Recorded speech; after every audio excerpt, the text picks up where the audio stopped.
Okay, first off, I want to really apologize, but I just couldn't find the text for the Son of Satan online. So we're just gonna have to watch my notes for this story and for the presentation. So let's get started by the introduction. Introduction. The story is about these three boys that can't stand a freckled boy in their neighborhood, and they want to punish him for it. They punch him, shoot balls at him, and they hang him in the leader's back garden. And the leader of the group has a very conflicted mind after the incident and during the incident. Summary. The story starts off with these three boys sitting in the narrator's garage smoking cigarettes.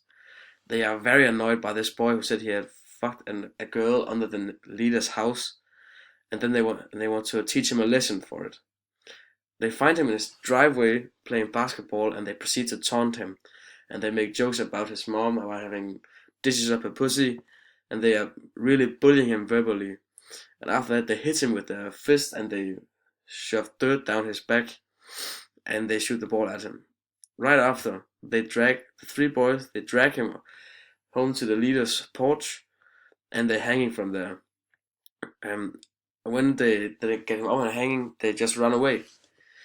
The leader has nowhere to go because he's hung at his house, so he just walks away. But after some time, he gets home again, of course, and then he lets the kid go, and he's very relieved over that he survived and not dead. But in the evening, when his father comes home, he has found out about the hanging in the porch, and he's very mad.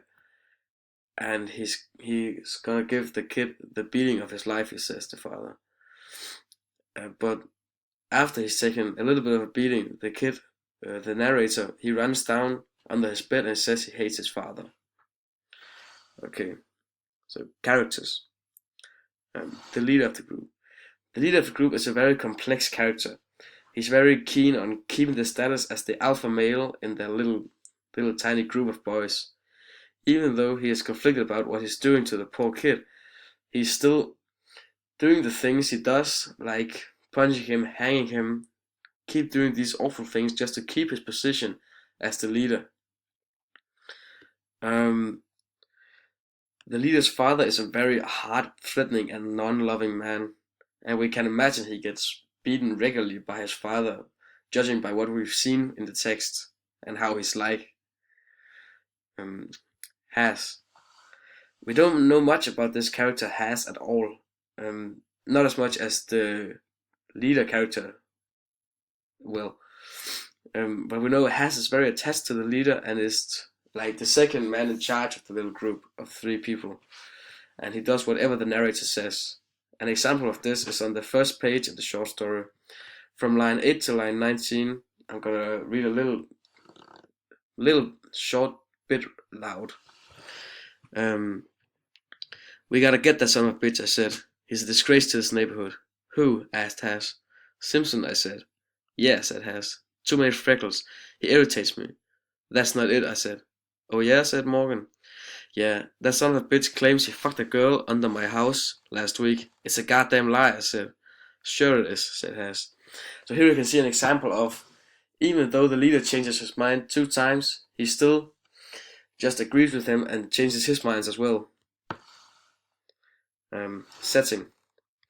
It's probably set in the 1960s, 1970s white lower class society neighborhood form of that. It's a good guess because of the actions they take in the story. You know, the kids smoke and they drink at the age of 11 or 12, and the father beats them. And this with the father beats him, I can think is more common back then than it is now, for example.